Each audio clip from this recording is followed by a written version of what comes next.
Hello, folks. Welcome back to World War II TV, and we are back to our 1945 series. Well, they say football is a game of two halves. Well, the same could be said of the Potsdam Conference of July and August 1945. Churchill was PM for the first meetings, and then newly elected Clement Attlee for the next. Michael Neiberg joins us to talk about this, Germany, Truman, Stalin, de Gaulle probably, and poor old Poland. So I'll bring Mike in now. Good afternoon, sir. How are you today? I'm doing great, Woody. Great to be with you, and great to see somebody's working in France in August. So good to Indeed, see yes, you. nice joke there. So the conferences are something that are still worth talking about with regards to just like the management of conferences, especially when I planned this. I didn't know that there would have been the Alaska meeting between Putin and Trump, and they're often discussed as someone winning them. You know, this country comes out on top of this one, or this leader comes out best. But Potsdam, obviously on Stalin's home turf to some extent, it's in the Soviet zone, the only kind of ever present of the big three for these conferences. Is Potsdam, because it is so important in talking about the next few years after the war and eventually the Cold War, is it the most important of the conferences in terms of where we are today, 80 years later? Well, I mean, it's certainly the one that sets the final division of Europe in 1945. It's the one that, I argue in the book that I wrote on it. I don't think it creates a Cold War, but it certainly begins to create the suspicions that are gonna Yeah. fuel that Cold War experience. As you said, it's going to mean that about half of Europe falls under the Soviet thumb. That the most tragic of those stories is Poland. So I think in some way we can talk about where the others are wartime conferences because they're Yeah. still focused on the military defeat of Yeah. Germany. This is the first one that's looking forward to what Europe's going to look like once the shooting is finally done, once the war with Japan is finally done, and most crucially, what the relationship between the big three is going to be like when they no longer have a common enemy to face. Yeah, and as you said that with the earlier conferences, there was always that the Allies can plan what they want to do, but the enemy will also have some kind of say in what's going to happen on the battlefields. But this time, it really is about how the interplay between the victors. Although Japan haven't quite been defeated yet, but it's like the writing is absolutely on the wall by this point.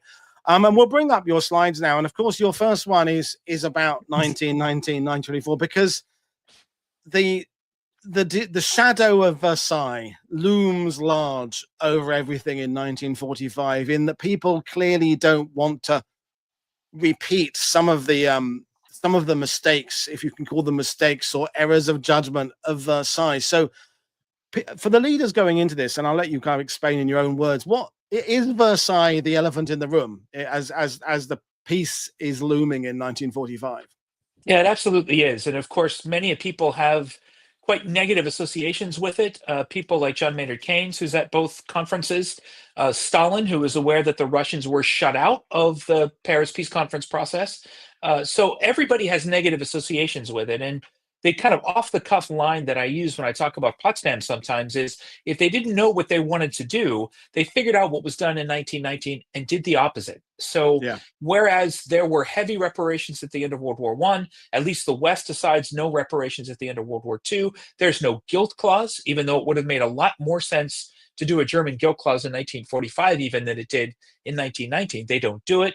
So there's no actual formal treaty, so they can be flexible as events happen in the years that follow 1945. They all have associations with it, and they all have, for the most part, I would argue, negative associations with it. And to cite just one more, 1919, almost every country that contributed in any way to the victory could come to the Paris Peace Conference. Potsdam is very narrowly run by three countries, and everybody else is kept on the outside of the fence. They may be invited in as the polls are to sort of give a brief explanation of what they want, and then they're very quickly escorted right back out. So it is definitely going to be a conference of the big three victors, and the small states will have to deal with the reality as it comes out of Potsdam.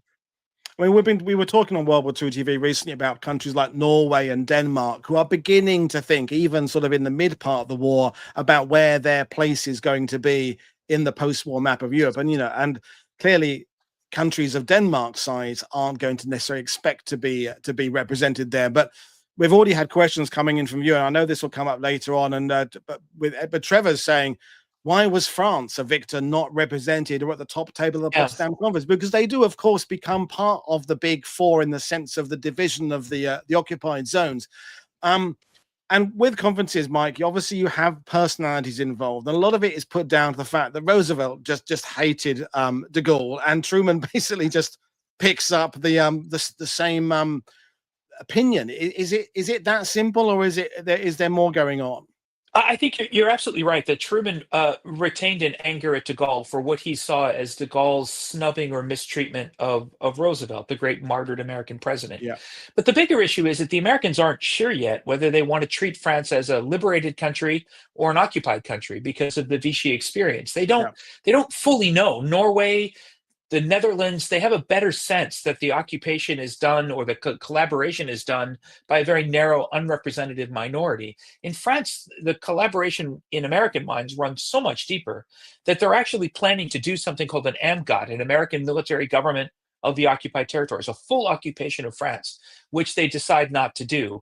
So what ends up happening for Potsdam, Truman's great line is, if he wants to talk to de Gaulle, he will send for him just as he would any other minor power. So the feeling among Americans is it's not yet clear that France is going to return to that first rank of countries.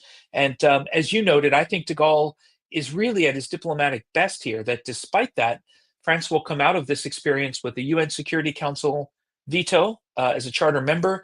It'll come out with an occupation zone of Germany. It will come out with an awful lot more than anybody had any right to expect that it would. And the expectation going into Potsdam is that France is not going to come out of this with very much. They'll be like Italy. They'll be a sort of third-rate European power when this is all done. And that's not what happens by the time you get into 1946 and 1947. Absolutely. So we've been talking a lot earlier in the year on the channel about the race for Berlin in terms of the military side of things, but Berlin is still this symbol of all sorts of things come 1945. And we're looking at your slides there and the Brandenburg Gate and representations of the future of the Third Reich that didn't happen. But Berlin has been on everybody's minds for months, both militarily and of the future. Churchill, Stalin. But that's not where the conference took place. It could, I suppose, it could have taken place there. There was nothing to stop it there. But Potsdam was chosen. What bring Berlin and Potsdam and choices and selections into the conversation? Yeah, Potsdam is a suburb of Berlin. You can easily reach it today on a suburban train line, and it's not a very long ride. It has a couple of things going for it. One, it wasn't bombed very much, so it still has buildings and an infrastructure, places where the VIPs can stay. It's easily sealable. They can easily close the main roads going into it. Stalin remained paranoid that there were these German werewolves coming to kill him at the conference. It also has particular symbolism. It is in Potsdam in 1914, where Kaiser Wilhelm signed the Declaration of War of 1914 in the Neue Palace. So there is this kind of circular logic that the place where the Germans began this in 1914 is the place where we're going to end it in 1945. And it's also a symbol of both the old German aristocracy. It's where Frederick the Great has Sanssouci, his answer to Versailles. But it's also where the new Nazi elite, a lot of them had moved out. It's where the German film industry, it's Germany's Hollywood. So it had this symbolism as a place of German power, both old power and new power. And having the conference there was an opportunity both to cement the victory, and quite frankly, these were intact, very nice houses that the Soviets could loot. And they looted the daylights out of Potsdam. Yeah, I mean, but they still could have called it the Berlin Conference, but they called it. I mean, but is it because maybe there's too much sort of symbolism? Berlin had been such a focus. Maybe Berlin is thinking about the past, and as you say, Potsdam, although it's got this historical legacy, maybe there's an opportunity to kind of wipe the slate clean and start thinking beyond that. So hence the naming of that. Yeah, that's interesting. I mean, I think there's also playing into it is that the Americans and British ultimately decided they didn't want to lose tens of thousands of soldiers for Berlin, so they let the Russians go in. The Americans and British were obviously much more worried about conserving forces to take on Japan. They were also worried about these rumors that the Nazis were going to go into the Bavarian Alps, and they were going to continue the war from there. So there may be a way in which you want to reduce the symbolic value of Berlin now that the battle for that city has taken place. Yeah. You do see in some early references in the documents, they will talk about the Berlin conference that's upcoming. And at some point they drop that and they go to Potsdam. And I'm not sure I've ever seen anything that really explains why they make that decision. Yeah, it's just something that was nagging in my head over the last few days as to why it wasn't given that name, because that would have been recognizable over the world, whereas Potsdam Yeah, wouldn't have been. But anyway, we yeah. digress. As I said in my top of the show there, that the big thing about it is this change of the big three nations were obviously going to be the big three nations: UK, USA, and the Soviet Union. And Stalin, was going to be there because he was still alive. But the changes are coming, and obviously Churchill, I said there, was there at the beginning. But would you say it's fair to say he's going into it feeling very uncertain about the future? He's not perhaps the most confident as he had been earlier, although victory has come, and he's still beloved to some extent by the public. And does he know that? Does he suspect that things are going to change around him? I think the main thing that Churchill understands is that Britain was going to come out of this war on the victorious side, but as John Maynard Keynes had warned, and as events proved, they were going to come out with absolutely no money. The Americans were going to Yeah, hold all of the financial cards, yeah, and unlike Woodrow Wilson, who was reluctant to play those cards, Roosevelt and then Truman's team are perfectly willing to play those cards. So the British are going to be unable. This is something we know about by 1956 in the Suez Crisis. Britain's going to have a very difficult time operating a foreign policy completely independent of what the United States wants. yeah. There is the additional problem that the British have to face going back to Singapore, going back to Hong Kong, Mm, going back to Palestine, going back to India, of course, without American support for any of those things. So that's why in this photograph, you see Churchill physically placing himself closer to Harry Truman, because the thing he wanted to demonstrate was that there was this Anglo-American front against the Russians. And it's, it's something we talk about a lot, the special relationship between Britain and the United States. It's special at certain moments. It's not particularly special in the summer of 1945, because mm. Truman knows there is this issue of the empire that on which the British and the Americans disagree. And he also knows that the guy he really has to get a modus vivendi with is not Winston Churchill. It's the man on his left in this picture. It's Stalin. So And as soon as Truman figured out what was going on here, Truman suddenly moved his chair back into the center of this arrangement, while Stalin just sort of looks on, chuckling and laughing at this is all the British have, is sliding their chair closer to the Americans. yeah, and Churchill and Stalin's relationship is also interesting. Giles Milton has written about it, of course, and you've written about it. And there'd been moments of alignment of views and moments of disagreement over the previous few years, but they did know each other, and they sort of knew each other's teams as well. Because it's one of the things I feel about these big conferences is we think about the people there in the big chairs, but we forget about the number twos, the threes, and the fours, and the civil servants and the advisors who are around them, who are the packs are also being shuffled there. So it's not just Churchill. It's the fact that Churchill's entire government although technically they'd been the war government, so they had been Yeah. working together. So that gets a bit complicated. But they're not the 9 meetings. Is it 9 meetings they have of those three? I think it is, isn't it? Yes. How because Churchill's aware of the election about to take place, and as you say, he hasn't got the big pile of poker chips in terms of the financial clout that Truman has, and I suppose to some extent Stalin has. So how does Churchill play those meetings? Is he kind of cagey? How would you interpret his mood and his if you like gambling stance, if I continue the gambling analogy, in those first meetings?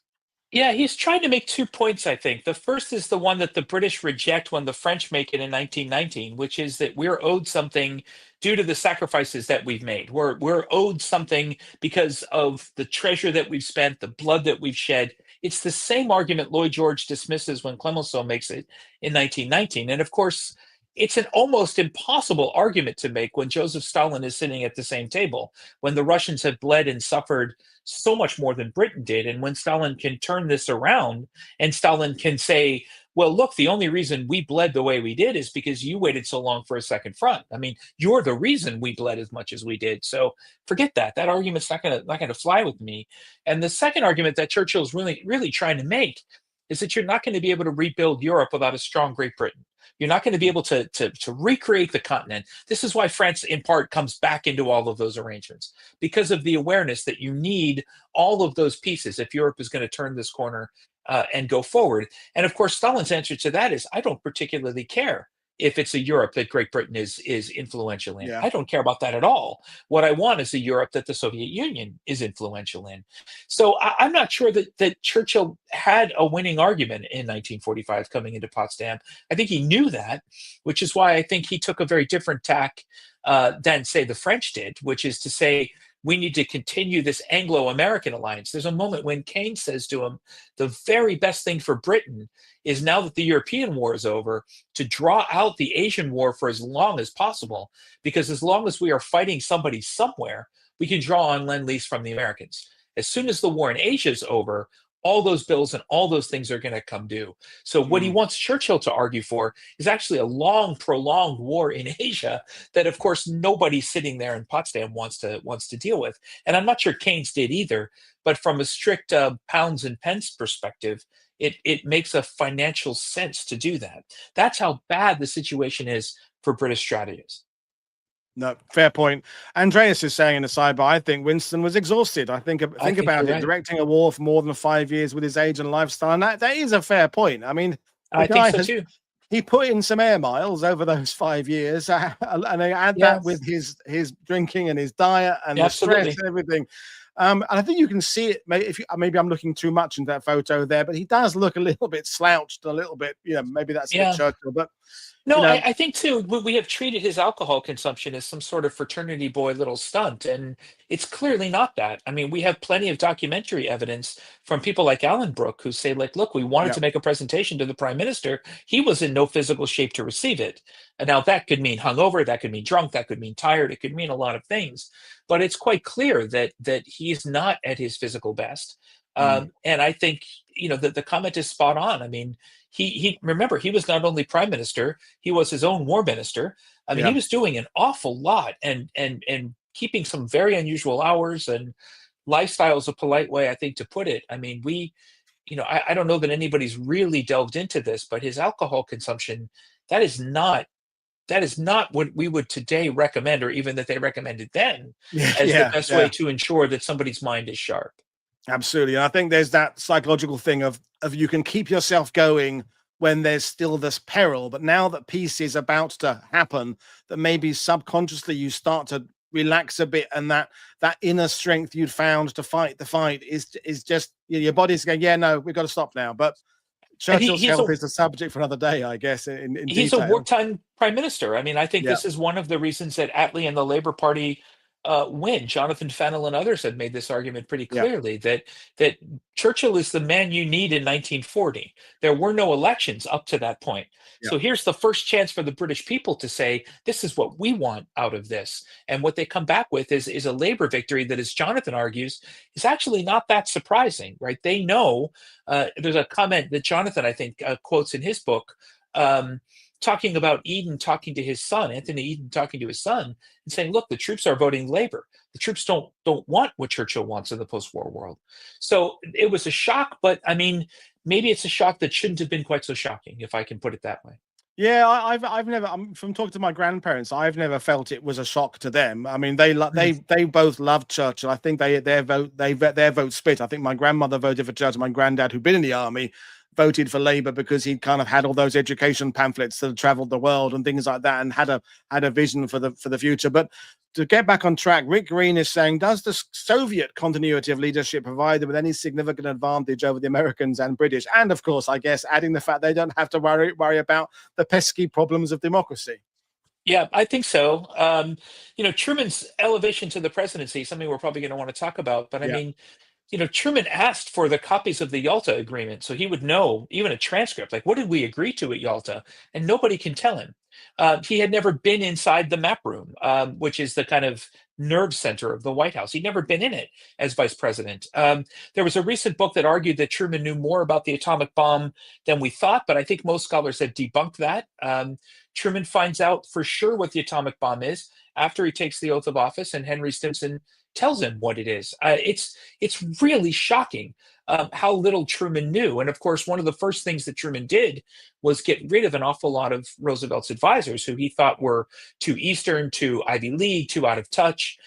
This is not a problem in the Soviet system where there is no discontinuity. There's no discontinuity going back many, many, many years. And of course, because of the purges and the show trials and everything else that had gone on in the Soviet system, Stalin has utter and complete loyalty from the people around him. He has Molotov, the man that's on the far right of this picture.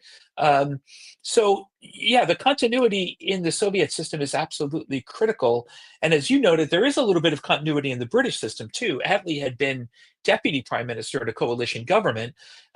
People like Bevin and others had been sort of inside the system. They're not completely new to the system in the way that Truman really is. And the man to Truman's left, to his left, the guy arm in arm with Molotov there, is James Burns, whom everybody expected would be the next president after Franklin Roosevelt. It turns out that he's too conservative, he's too segregationist, he's too much of an idiot, too much of I want to say idiot.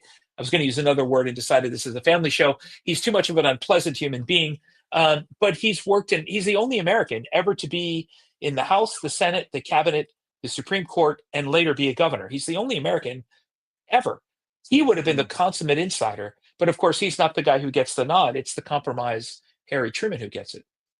Truman, I always find, is very interesting because of this idea. Well, not idea. The fact he didn't know about the atomic bombs, or at least even it's been debunked that he knew about it, and that there's this kind of idea that he was just sitting in an empty office for years, with not being told anything. Well, of course, that's just ridiculous. That he was aware of certain things going on, of course, because how could you not be as the position he was in? So I think he's been a bit done over by history, because it seems to me, in reading your book and others, he's a sharp cookie in many ways. But just because he doesn't know certain things about what's been happening in the past doesn't mean he's an idiot. He just has to, and he seems to come up to speed very quickly as well. He's a clever guy. He's not from this East Coast Ivy League elite. In fact, he's the last American president never to have gone to college.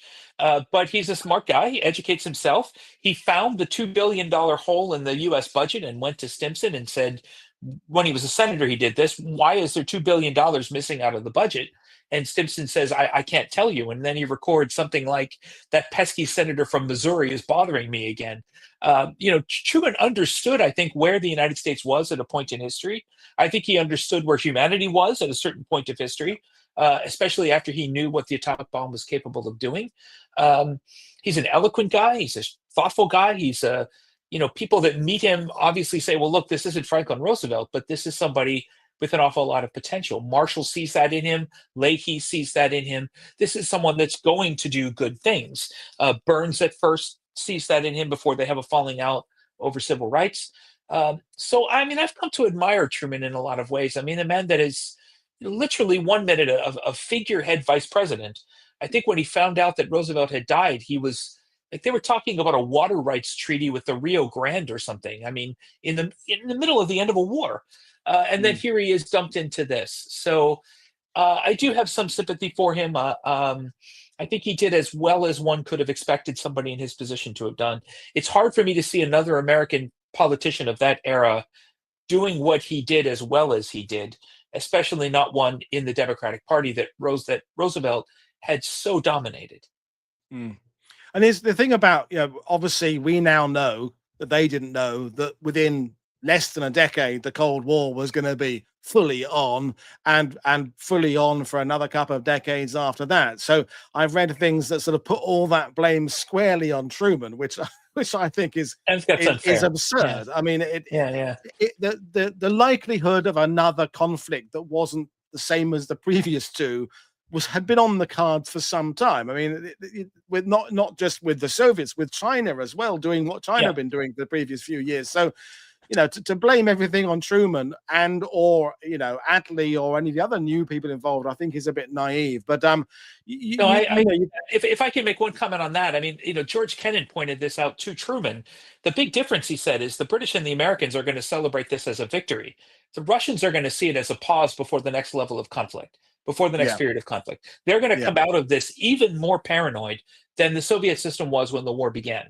This is going to be yet another of the times when a weak Soviet state was exploited by people who are going to come from the West and try to take over. So Kennan, who's the guy second from the right there, Kennan, he's the one telling Truman, be very careful, because the Soviets are not going to see this as the great Allied triumph over evil that you're going to read it as. So we've got lots of questions building up, because obviously we've been talking a lot about the future, but there were certain things to I would say certain things that makes it sound like they're insignificant, certain very large things to sort out about the immediate past. So I'll throw some questions at you, and then we'll go from there. So first question I'm going to go to is Gordy is asking is, how far did Stalin push on the extradition of the Einsatzgruppen and the Nazi war criminals back to the Soviet Union? Because that was one of the talking points, is exactly how they're going to pursue. Are they going to pursue? What's going to happen with regards war crimes? And there had been some various things. There had been some war crimes trials in Romania before Potsdam, but really this it hadn't been started yet. So what take that question, but as part of a larger one about the discussion of how to persecute the war criminals. This is another one that people go back to 1919, when there was a decision not to do war crimes tribunals. The Kaiser dies in his own bed in 1940 in Holland, despite calls to put him in front of a war crimes tribunal. So again, they're going to do the opposite. They're going to hold war crimes. The Soviets want many more people prosecuted than the Americans and British do. The Soviets want a lot of those war crimes to take place in the Soviet Union, not in Germany, where the Americans want to do it. There's a fascinating new book. I've got it on my... I was just listening to a podcast with the author. It's a bit of a side note, in which he argues that the United States was uncomfortable with the Nuremberg process almost from the beginning, because it looked like show trials. It looked like in other words, what the Americans wanted to say was, we don't do show trials like the Soviets do it. And then as the Americans decided on clemency for some of their own soldiers for things that they did during the war, the argument was, well, why aren't we doing the same thing for the Germans? Yeah. So the argument is that the Nuremberg, the reason for the clemency that comes shortly after Nuremberg, is less a Cold War thing than it is an American discomfort with the entire process. What that indicates to me, taking it back to Potsdam, is there was an even greater disagreement between the way the Soviets wanted to do this and the way the United States and Britain wanted to do it. The Soviets, lots of numbers, who cares if the process is fair or not, given the nature of Soviet justice, and the West wanting to keep the numbers much smaller to allow Germany to rebuild itself. Those are complicated questions. I think the Soviets would have been happy with an exponentially larger number of victims, and I think they would have been very happy to do them as utter show trials somewhere back in the Soviet Union. Yeah, I mean, we've got a whole series of programs planned for September about war crimes, including the concept that Nuremberg, to some extent, were show trials, and indeed the ones in the Far East were to the same extent, serving a purpose that justice wasn't necessarily at the top of the list, so to speak. So we'll keep on moving. There's other questions coming in, but I want to obviously bring it to the border shifts, and that takes it back to how Versailles and the things after the First World War happened, because there'd been a lot of changes is an understatement about borders since 1939 to 45 in terms of battle and recognition and peoples and transferring and movements of people. And even while Potsdam was happening, there were millions of Europeans just shuffling about and filling up DP camps, and people's identity being questioned as to, am I from this region or am I somewhere else? Religion, nationality, ethnicity, all part of this weird mix of that was coming up in 1945. So the sorting out the borders was that the biggest thing and the most problematic thing going into the conference? That one and reparations are the two big ones. So the borders issue, again, they do the opposite of 1919. In 1919, they tried to figure out where people lived, and then they drew squiggly lines with compromises to try to figure out how to accommodate the best they could.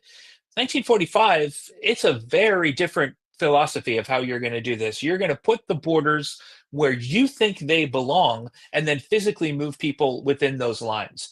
And in today's Europe, with the European Union, where it really doesn't matter whether you're Polish or German. I mean, you can move back and forth between the two with almost no restriction whatsoever today. In 1945, it's a very big deal. So the gray hash marks that you see there on the right of that map, the east side of that map, is land that was German before World War II that will become Polish.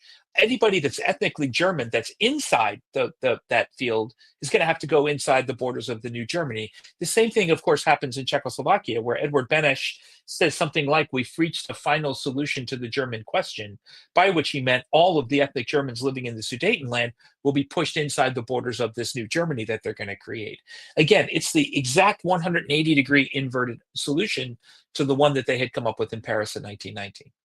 And I was pretty complimentary to Truman a few minutes ago, and we're obviously going to bring Attlee into the conversation as well. One thing you could definitely say of Churchill and FDR having been so in control of things over the previous few years is they certainly were aware of the complicated nature of, let's take the Baltic states and Yugoslavia, for example. Truman and Attlee come in. Is it fair to say they had less inherent knowledge of the complications of those areas, which can't have served the process well? Yeah, I think that's correct. And the secretaries of state that they've got other advisors, of course, but I don't have a whole lot of respect for Cordell Hull as in his deep understanding of these regions. Edward Stettinius was a lawyer, the guy that replaced Hull, also without a great deep diplomatic knowledge. And James Burns is the consummate Washington insider. So it's not like there's a great pool of regional experts whispering in Truman's ear. The Russians are a little different. There's Kennan, and there's the people the others that were on that photograph, that Chip Bolin and some others. And there you go, and Robert Lovett, and there was, of course, the American ambassador in Russia as well. So there's people advising him on Russia. They can talk to him about the Baltics, but I mean, those places look very, very far away. And of course, Kennan's core argument to Truman is, if you try to physically alter the boundaries in a way that the Russians don't want them altered, they will make this much more painful for you than you are willing to make it for them. So if you try to tell them you can't have the border of Estonia where you want it, they're going to have the military force in place. So to put it in strategic logic, you're going to have to figure out a way to compel them to change their minds. And they're not going to do that unless you're willing to go almost to the point of war with them. Yeah, I'm thinking about what you said earlier about this restriction of it just being the big three to discuss these things and their advisors, because how many people would there have needed to be at the meeting to start to include all the Baltic states, all the Yugoslavian areas? And then you start moving into Romania and Hungary. The meeting would still be going on today, wouldn't it? It would just never have finished, and which is the burden of democracy, is that it would just have taken ages and ages. Add in all the levels of language, interpretation, and reading things back, and the processing of minutes for the meeting one to meeting two. So, in principle, it sounds really unfair that only three countries are really deciding this. But the opposite view is, how could you possibly have had it any other way, given the complication, and who could even represent some of these areas, given the atrocities and the murders and the deaths? Who would you even be able to find with some sort of authority to be able to speak on this? Yeah, I think, one of the weird things that happens, and again, it's difficult to prove, it's the exact opposite of 1919, right? So Romania comes in 1919. Their leadership, especially Queen Marie, is very eloquent, very convincing. They end up getting a huge chunk of Hungary because she makes a better case than the Hungarians do. So again, what they're saying in 1945 is, we don't want to be making these compromises because one leader is more eloquent than another. On a more subtle level, it means that if anybody has any grievances, the grievances will be against the big three. It won't be against their neighbor state and the grudge they're going to hold forever. So, I mean, the Hungarians are a bit of an exception here because they retain an anger at Romania for what happened in 1919. But the point is, again, doing the opposite of what you did in 1919. And your other point is spot on. In Poland, there are, of course, two Polish governments. One's called the Lublin Poles that are pro-communist, and the London Poles that are pro-Western. In France, the American position in France is de Gaulle is still a provisional leader. There's been no election. There's been no new constitution for France. So by what right does Charles de Gaulle come in and have diplomatic representation at an international conference? Now, if they had liked de Gaulle, they could have probably found a way around that. They didn't. Nobody really knows who speaks for Poland. Nobody really knows what's going on in Italy. I mean, some of these countries that are still trying to figure out what their governance is going to look like, it's difficult to figure out who can speak for them and represent them. Yeah, with the goal, I'm thinking about the NAF analogy of like a nightclub, of like a bouncer letting in one person who shouldn't Yeah, really be there. And then, well, you let the goal in, and suddenly everybody else there wants to get in there, And as we say, you end up exactly with this. so.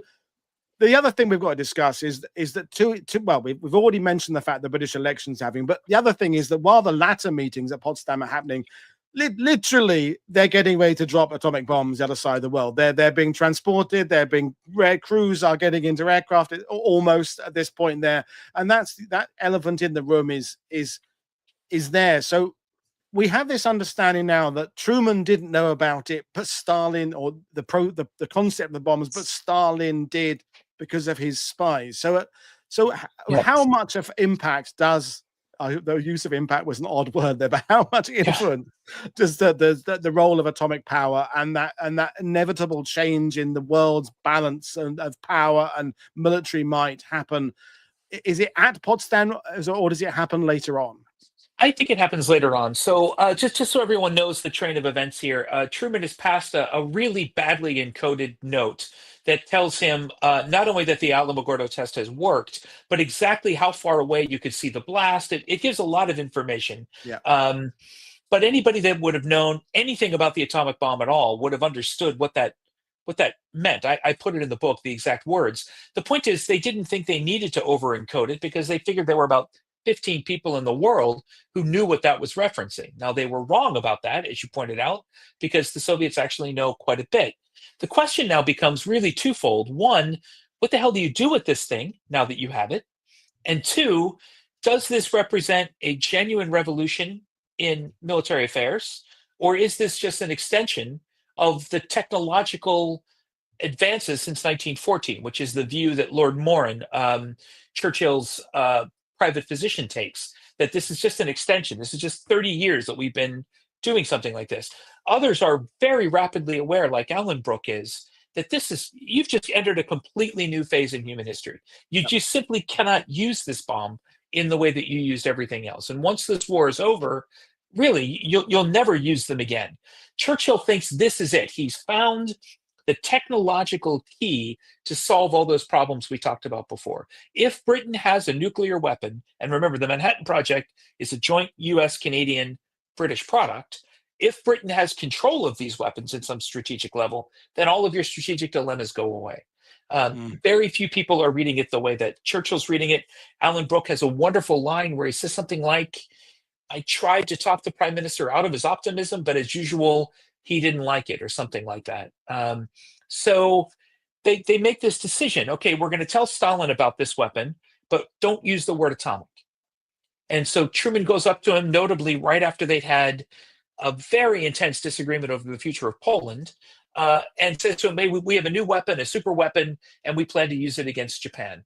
And they go back and they say, look, okay, Stalin reacted so calmly. Obviously, he has no idea what we were talking about. We're fine. Yep. And of course, we now know anything but. Yeah, brilliant stuff, and we could talk for ages about that. But as a Brit, I want to bring Attlee in because, for various reasons, the Labour government of 1945 is one of my favourite governments of the 20th century. Healthcare, all that. I mean, not perfect. No government's perfect, but I think we're very burdened today in 2025 and about this idea of when a new government takes over, and I'm talking about all countries now, France, UK, USA, the new government comes in and basically undoes everything the previous government did, changes the furniture, changes the paintings, changes the locks on the doors, and throws everything out. But this is a different era where, as we mentioned earlier, Attlee and other people, they had been working together, they knew each other, there had been this, a lot on parallel tracks during the war that are now going to be start diverging with different ambitions, but they had good working relationships. So the questions that came in, Ian Carr said, was there a structured handover from Churchill to Attlee for the British? And Trevor asked, did Truman and Churchill have a pre-conference meetings to agree lines to take? Was that done by ambassadors? Because obviously there had been some, the civil service had their visions of what could happen there. So some of that stuff would just get transferred across to the new Labour government post-election. So how do you interpret the significance of the change of government? It's it's evolution more than revolution, I suppose. Well, of course, people at the time talked about it. You can't have Winston Churchill leave a conference and Clement Attlee show up and not have people observe Yeah. what was going on. There were some people who said we just went from the big three to the big 2.5. There were others who said, look, don't underestimate Attlee. He was the second to last man off the beaches at Gallipoli in 1915. Don't let his, banker or professor appearance fool you. Bevan, of course, as all of your British audience members will know, was a big, imposing guy, a hard guy to miss. Yeah. He was no shrinking wallflower at all. But what most observers said in 1945, they said it about Truman and Roosevelt too. The substance of what they said didn't change. The way they said it changed. So there's a wonderful comment from one of the Americans where they say Roosevelt spoke in French-inspired words. Truman spoke in Anglo-Saxon words. Truman was rougher in his speech. Again, he wasn't part of that Ivy League elite. He wasn't quoting Cicero, and that's not what he did. Although he could quote Cicero if he had to. Something similar is going on in Britain, where he's a much quieter guy. He could have meetings with his staff in the morning, which Churchill couldn't do. But what they all sort of recognize is Britain's in the same strategic position, no matter who's sitting in that chair. Britain still has the economic crisis that it faces, the domestic crisis that it knows it's going to face, as you pointed out. The British people, and again, Jonathan Fennell points this out beautifully, the British people are not willing to have fought this war and go back to a country with poor housing, poor jobs, no healthcare, no whatever. And I have British friends who believe to this day that the reason the British people have such an admiration or such a love for the NHS, its dysfunctions notwithstanding, is because it is a product of this. They connect it to the Second World War period. So, the fundamental challenge doesn't change. The resources you have don't change. So that the change is more on the surface than it is actual policy. There's a great anecdote where Eden goes up to Bevan and says, "What job do you want when we have this changeover in government?" And Bevan says something like, "Well, I was thinking about the exchequer." And Eden says, "Well, don't do that. All you'll do is sit and count money we don't have. Like, go for the foreign ministry," which is, of course, what Bevan does. The same is true for Truman. It's the same fundamental problems that Truman is facing. In this case, it's at least the same political party, although they come from different wings of the Democratic Party. They're both from the same party. In Attlee's case, it's a different party, but fundamentally, the positions, the abilities, the structure within which decisions are made don't change as much as maybe would seem. Well, a good question just came in from Fraser about what did Stalin think of Attlee, because Attlee obviously was further left than Churchill, quite considerably, but by no means a communist. But the Labour and communist sort of overlap in the previous sort of 2 or 3 decades was clear. Stalin must have been aware that there was sort of more of alignment with Attlee's thinking and vision with his Stalin than there was with Churchill. So what do you have an interpretation of how Churchill sees Attlee? Yeah, absolutely. I mean, Attlee believed himself, and I think it was true, that Stalin saw the British socialists and the Labour Party and the European socialists as a greater threat than they did the capitalists and the imperialists, because according to Marxist thought, imperialism and capitalism is doomed to fail. Those things are going to come apart. The real challenge was that Attlee was offering a different vision of how to deal with that problem than the Russians were. He was offering a status quo, evolutionary change within the system way of dealing with the problem of the collapse of imperialism. Now, the truth is that Attlee was as much a believer in the British Empire as Churchill was. Attlee did not believe that India or any place like that was ready for self-government. But what Attlee did believe is that the labor model and the European socialist model was a greater threat to the Soviet Union than was the imperial capitalist model of the Tories, because they could offer a reasonable, viable alternative that could take the wind out of the sails of the communists by showing that they could get to the same place without the disruption, the violence, the anti-system, the anti-religion, the anti-status quo that the communists proposed. So Attlee thought that Stalin was more suspicious of him than he was of Churchill. And we know Stalin had some pretty negative things to say about Churchill. He's, things like he's a typical capitalist. Like Roosevelt would rob you only if he could get $1,000, but Churchill will rob you if he can get a nickel. Yeah. And we also know that Stalin respected power above all, and the British state that Attlee inherits doesn't have the power that the British state of 1940 had. So there's that going on as well. But I think it's an interesting insight from Attlee, and I think it's true that ideologically, Attlee's a bigger challenge to Stalin than is Churchill, because if Marxist ideology is right, a Clement Attlee, a Labour Party, really ought not to exist in a state like Britain. Yet it does. And there it is, offering workers an alternative that is working. It's obviously working because Attlee got elected. Thank you. Good answer. And we've got a show with Michael Veitch tomorrow from Australia about Borneo, and we talked with Phil Craig about Borneo a few weeks ago, which heralds in Indochina and everything in that part of the world and the complications of the next few years. We have a question there about from Lazy Dogs, who said the Americans may not have been over keen on European colonialism at the time of Potsdam, but political pragmatism soon changed their public tune when it came to communism and French Indochina from 46. So there's a lot of focus on the fact that I said it earlier, Potsdam does sort of lead to the Cold War, and you did allude to the fact that things are going to be changing in the East as well.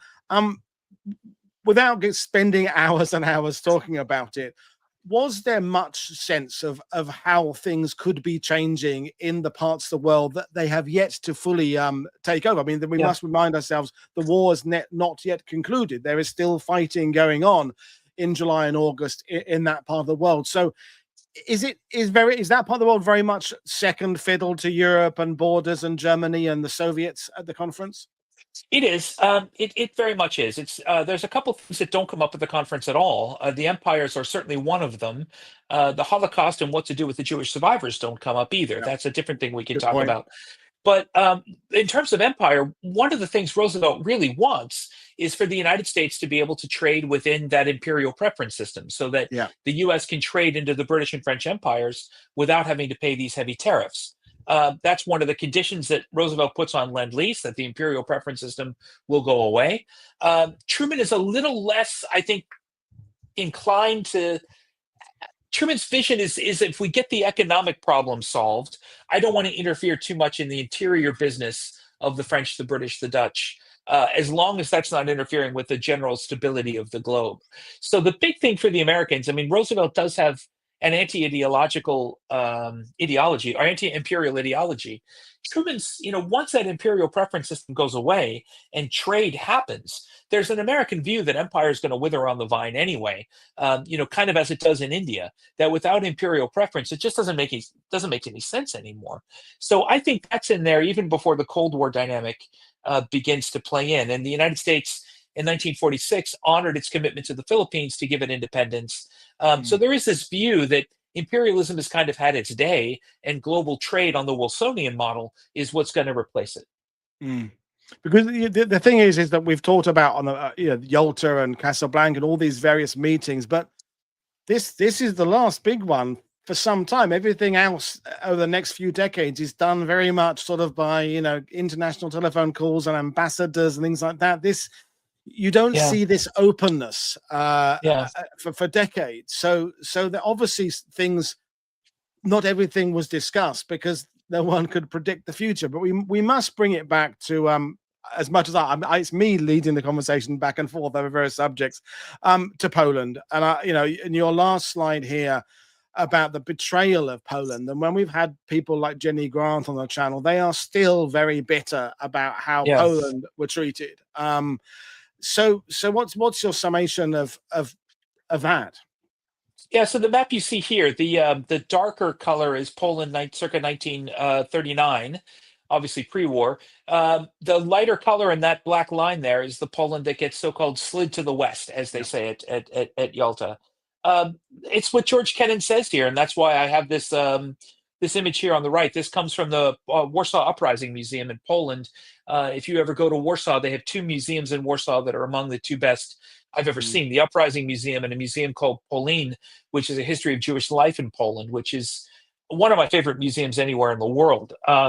And what Kennan is saying here is that what you have is a situation whereas in 1939, Britain and France are willing to go to war over the future of Poland. By 1945, they're clearly not. So what Kennan is warning the Americans, what he's telling them is, this is really the origin of the containment ideology that he's going to, grand strategy that he's going to develop. There's nothing you can do. The Russians are in Poland. Yep. They're not going anywhere. If you think you're going to force them out of a place like Krakow or out of Warsaw, you had better be prepared to fight a third world war, because they're not going to go anywhere. So Kennan's conclusion from that, you can see how tragic he thought it was. Kennan's conclusion is the best you can do is support Poland where you can, contain Soviet expansion, and wait for the internal contradictions that are inside Soviet society to collapse it from within. And the I Saw Poland Betrayed at the top is the title of the memoir that the U.S. ambassador to Poland, Arthur Bliss Lane, that was how he titled his memoir. And the reason why this is so important, and you know this, Woody, as well as I do, the two things. The first that you said, the view that the Poles still have, that when push comes to shove, it's far more likely in history that we get betrayed than that we don't. The second, of course, is that this presents a kind of a model that some people have been talking about for what to do about Ukraine, where you take the parts of Ukraine that the Russians occupy and you say, look, there's really not much we can do about that. We're going to try to protect the rest the best that we can. But the parts of Ukraine that are lost until another Mikhail Gorbachev comes along. They're lost until you don't want to fight a third world war over the fate of those territories. So you have to figure out a different compromise. Now, I'm not endorsing that position, just to say that it's out there. And Poland, and of course, what happens in Germany in 1945 are two of the case studies. But this is something that has been, very important in Polish memory. That when the moment came and when something had to happen, it didn't, Poland was no longer worth the fighting. And if you'll let me, a Polish friend of mine loves to say, the Polish flag is white for the purity of the nation. It is red for the blood shed in its defense, and it's green for everybody who's ever shown up when we needed them. And that's the sort of attitude that the Poles take.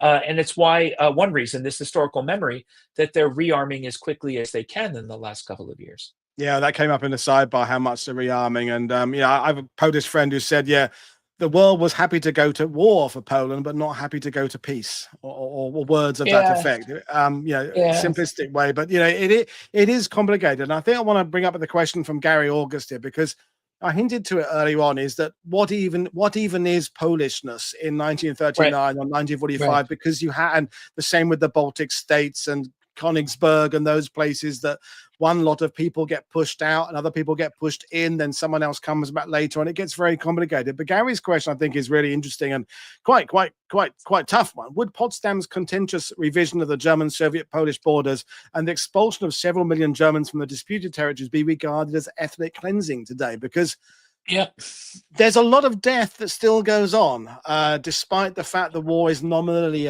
over. Yeah, I mean, this is an argument that the AfD and in the far right in East Germany play on, that we were, I'm not sure if they use exactly the phrase ethnic cleansing, but we were pushed out, we were victims. Not an argument that's easy to make, that, hey, we Germans were victims, that we should be compensated, or we should be, they're not an easy argument to make, but it is one on the far German right. The Poles, for the most part, no longer pine for the lost territories of 1939. What they say instead is this was a chance to create a stronger Poland, a place that didn't have, stronger's a value judgment here, but you'll see where I'm going, a stronger Poland, because the ethnic minority problem that's inside Poland isn't there anymore. There's not a large number of Germans. And of course, tragically, there's not a large number of Jews. So what you have after the post-1945 state is a place that is indisputably Polish in a way that it wasn't, say, in the 1920s, when Poland had to think through, what does it mean to have these ethnic minorities inside our state? A problem they had largely solved until the economic crisis of the 1930s and the death of Pilsudski, who was very much trying to figure this problem out for Poland. So it very much depends on where you sit. The AfD in Germany, as I said, still plays on this trope, and it doesn't work very well. But it's something that they still call on. They still see it. Again, I'm not sure if they use the phrase ethnic cleansing, but they still see it very much along those lines. And well, thank you for that response. And just to expand on that a little bit before we bring things to an end, is that when we were doing our liberation of the death camps series back in March, and Eisenhower famously had seen a lot of that firsthand. A lot of other leaders in high generals, field marshals, air marshals had seen that kind of stuff. We mentioned Truman has. I mean, it's largely been desk bound for the war, I suppose. Attlee has, although he'd done some trips, he'd been largely desk bound. Was there a lack of people at Potsdam who had really seen the awfulness of the war? They hadn't seen the atrocities. They hadn't seen, as you said at the very beginning, it wasn't in Berlin, although they did tour some of the bomb sites, of course. But was there a sense of they hadn't been fully aware of just the shittiness of the conflict? I think it's one of those things where it's one thing to read the reports and see the numbers and read the news media accounts, and then to physically see it with your own eyes. And I suspect, though I can't prove, that Stalin's delay in getting to Potsdam was for the Allies to do exactly that. So they didn't want them just to see Potsdam, where they could come away and say, hey, this place ain't so bad. He wanted them to see Berlin, where there was, the numbers are staggering. How few buildings were still there, how many of them had running water. I mean, just the awfulness of Berlin in 1945, in that summer. I think he wanted them to see, how much the Soviets had suffered to take this city, and B, what problems this was creating going forward. I have to say, once Truman, this is a little bit later, but once Truman got reports about the conditions of Jewish survivors in concentration camps, he made the famous report that he gets, that says, we are treating the Jews exactly the way the Germans did, except we're not exterminating them.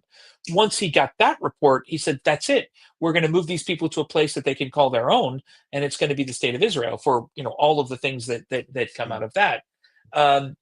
But there was a kind of basic, decent humanity in Truman that also led him, when he heard the story of African-American veterans being attacked, including one, Isaac Woodward, being blinded, that led Truman to say, that's it, we're desegregating the armed forces.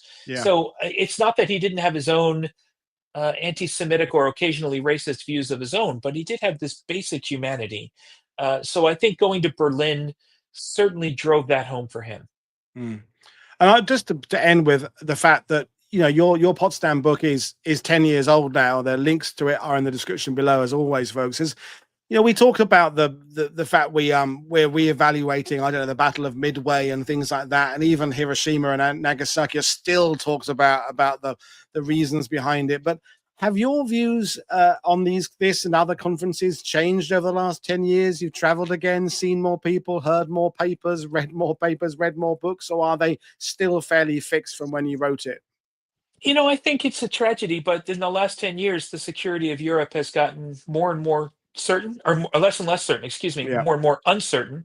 The questions about the place of the United States in that world have gotten a lot less certain.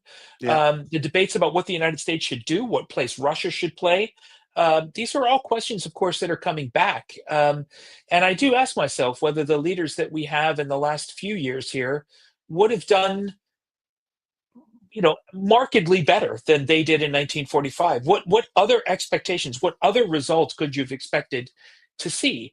And I'm not sure that I'm convinced that they would have done any better than Attlee, Truman, and Churchill did in the face of Stalin. In the same way that leaders today are trying to deal in the face of another, fill in your adjective, Russian leader in Vladimir Putin, who sees the world in a lot of ways quite similarly to the way that Stalin did, and is willing to escalate things in a way that Western leaders, rightly probably, are not willing to escalate. So I'm just not sure.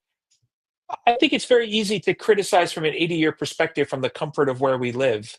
I think the insecurity of Europe in 2025 has, if anything, made me appreciate the challenges they faced in 1945 all the more. I think I agree, and I think we're facing that.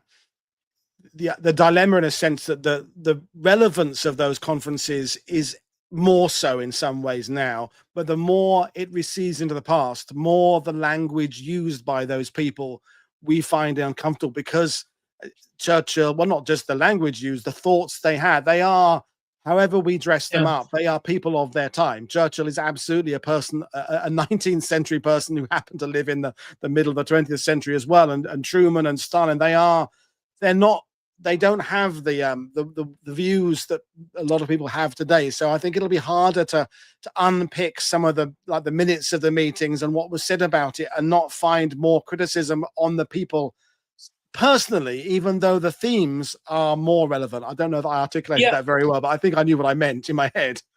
No, I think you're absolutely right. I mean, the problems that we're facing with are the same problems. What role should the United States play in ensuring European security? How do you keep Russia in its own? How do you keep? As a colleague of mine said, how do you keep Russian dinosaurs in their own Jurassic Park? Yeah. What do you do for countries that live very close to Russia? How much of a commitment are you actually willing to make for their security? These are all. What's the relationship between what happens in China and what happens in Europe? I mean, all of these things are questions that we're asking again. So I think it definitely repays us going back to look at 1945, look at 1914, not so much with an eye towards judging what they did, but with an eye towards what we can learn and how we can maybe get ourselves out of the same problems. Yeah. And ultimately, meetings serve a positive purpose, even if the outcome suddenly isn't what we want it to be.